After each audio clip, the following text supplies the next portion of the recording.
तो भाई आज की वीडियो में जो हम देखने वाले हैं आईटीआई प्रैक्टिकल से संबंधित जानकारी देखने वाले हैं। जैसे हमारा सबसे पहले यदि आप प्रैक्टिकल लिख रहे हैं तो प्रैक्टिकल लिखने से पहले आपको इन चीज के बारे में जानकारी होनी चाहिए। जैसे कि आपका प्रैक्टिकल है हाफ वेव रेक्टिफायर बनाना और उसका अध्ययन करना। कौन सा? हाफ वेव रेक्टिफायर बनाना और उसका अध्ययन करना। तो सबसे पहले आपको यह पता होना चाहिए कि हाफ वेव रेक्टिफायर में कितने डायोड होते हैं। तो ध्यान रखना, हाफ वेव में एक डायोड होता है, फुल वेव में दो डायोड होते हैं। रेक्टिफायर का कार्य क्या होता है? रेक्टिफायर का कार्य होता है एसी को डीसी में परिवर्तित करना। उसके बाद सबसे पहले आपने उद्देश्य लिखा। उद्देश्य आपको पेपर में लिखा हुआ मिलेगा। इसी तरीके से आपको सिर्फ वो का वही लिख देना है अपने शब्दों में। उसके बाद आवश्यक सामग्री, उसको बनाने के लिए क्या क्या आवश्यक सामग्री की आवश्यकता होगी। जैसे नंबर 1 ट्रांसफार्मर 909 का ट्रांसफार्मर की आवश्यकता होगी। उसके बाद डायोड 1N4007, कौन से की 1N4007 डायोड की आपको आवश्यकता होगी। उसके बाद प्रतिरोध, देखियो ये प्रतिरोध डायोड आप जरूरी नहीं कि इसी वैल्यू को लगाओ, आप अलग अलग वैल्यू के भी लगा सकते हो, लेकिन डिपेंड करना का क्या करता है कि वो कार्य करना चाहिए प्रॉपर तरीके से। उसके बाद एलईडी, एलईडी को भी आप आवश्यकता के अनुसार ले सकते हो। आपको किसी को जो रंग पसंद है, लाल, हरा, कुल मिला के ये आउटपुट को शो करेगा। और इस पूरे सर्किट को जो आप ड्रॉ करोगे वो एक पीसीबी प्लेट होगी। पीसीबी की फुल फॉर्म क्या होती है? पीसीबी की प्रिंटेड सर्किट बोर्ड। क्या होती है? Printed circuit board. और उसमें एक आपको संधारित्र भी लगाना है जिसे हम कैपेसिटर बोलते हैं। इसकी भी वैल्यू मेंशन है। आप इस वैल्यू को घटा और बढ़ा सकते हैं, इस वैल्यू को घटा बढ़ा सकते हैं अपनी आवश्यकता के अनुसार कि आपको लोड। देखो प्रतिरोध का कार्य क्या होता है? जो कि लोड को रोककर चलता है, यानी कि जो धारा के मार्ग में बाधा उत्पन्न करता है वो काम होता है। उसके बाद आपको और क्या क्या इक्विपमेंट चाहिए? देखो वायर चाहिए। वायर अपनी आवश्यकता के अनुसार आप लोगे कि आपको कितनी वायर कनेक्ट करनी है, कितने का यूज करना है, तो उस तरीके से आप लोगे। उसके बाद सप्लाई की बात करते हैं। किसी भी चीज को चलाने के लिए सप्लाई की आवश्यकता होगी। Wire cutter, combination plier, screw driver, line tester. देखिए ये 4 इक्विपमेंट, सॉरी 5 आप किसी भी प्रैक्टिकल में लिख सकते हो। आपको चलाने के लिए सप्लाई भी चाहिए, वायर कटर भी चाहिए, कॉम्बिनेशन प्लायर भी चाहिए, स्क्रू ड्राइवर भी चाहिए, लाइन टेस्टर भी चाहिए। तो यानी कि ये एक ऐसे हैंड टूल है, आप किसी भी प्रैक्टिकल में लिख दोगे, कोई दिक्कत नहीं होने वाली।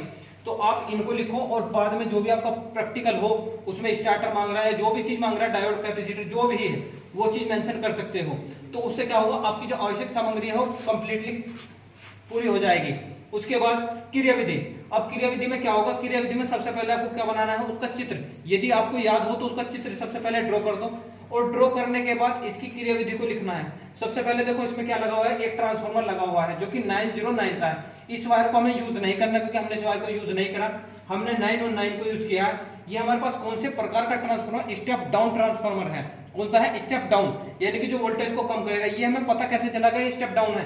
देखिए इधर कॉइल की संख्या ज्यादा है 1 2 3 4 5 6, और इधर है 1 2 3 4, यानी कि इधर जो है कुंडली की संख्या कम है, इधर कुंडली की संख्या ज्यादा है। तो इसीलिए पता लगा ये स्टेप डाउन है। ये कितने वोल्टेज पर वोल्ट पर काम करेगा? ये 18 वोल्ट पर काम कर रहा है। क्यों? 9 और 9, जब दोनों का आप मल्टीमीटर से चेक करोगे तो यहाँ 9 और 9 आएगा। उसके बाद इसमें हम डायोड लगाएंगे।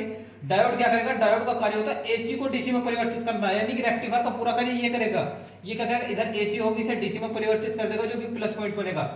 सॉरी देखिए सिंबल गलत हो गए, तो यहाँ प्लस होगा और यहाँ माइनस होगा। ठीक है, तो इस तरीके से ये यहाँ से प्लस पॉइंट बन जाएगा। उसके बाद जिस तरीके से आप लाओगे तो यहाँ हमारे पास क्या होगा? लोड प्रतिरोध। जो हमारे पास लोड प्रतिरोध है किसके अक्रॉस? अपने एलईडी की सेफ्टी के लिए। तो अभी इसके बाद हम इसकी क्रियाविधि को भी लिखते हैं कि किस तरीके से हम एक लाइन नंबरिंग के हिसाब से लिखना है 1 2 3 4। देखिए उसके बाद बात करते हैं हम क्रियाविधि की। सर्वप्रथम हम सबसे पहले एक स्टेप डाउन ट्रांसफार्मर का प्रयोग करते हैं जिसकी वैल्यू 909 होगी। ठीक है, अब देखिए ट्रांसफार्मर, स्टेप डाउन ट्रांसफार्मर का कार्य क्या होता है? जो हाई वोल्टेज को लो वोल्टेज में चेंज करता है। ट्रांसफार्मर का कार्य होता है एसी को डीसी में परिवर्तित करना नहीं होता, एसी को एसी में परिवर्तित करता है, लेकिन अप को डाउन कर सकता है, डाउन को अप कर सकता है। उसके बाद 1N4007 का एक पीएन जंक्शन डायोड, एक प्रतिरोध, एक कैपेसिटर और एक लोड के लिए हम एलईडी लेते हैं, जिससे हमें आउटपुट में ये पता लग जाए कि हाँ हमारा जो है आउटपुट में जो भी सप्लाई हम ले रहे थे वो आई या नहीं आई। उसके बाद सभी अवयवों को चित्रानुसार जोड़ देते हैं। चित्र किस तरीके से बनाया है उसके अनुसार हम क्या करते थे? उसे जोड़ देते हैं। तो सभी अवयवों को चित्रानुसार जोड़ देते हैं। उसके बाद बात करते हैं हम सावधानियाँ।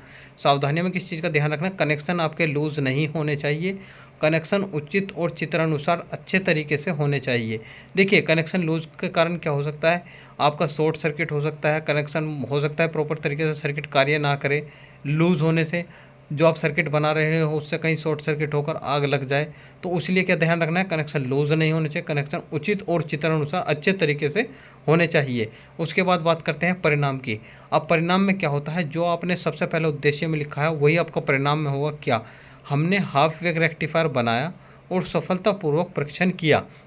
हमने हाफ वेव रेक्टिफायर को बनाया और उसका सफलतापूर्वक परीक्षण किया।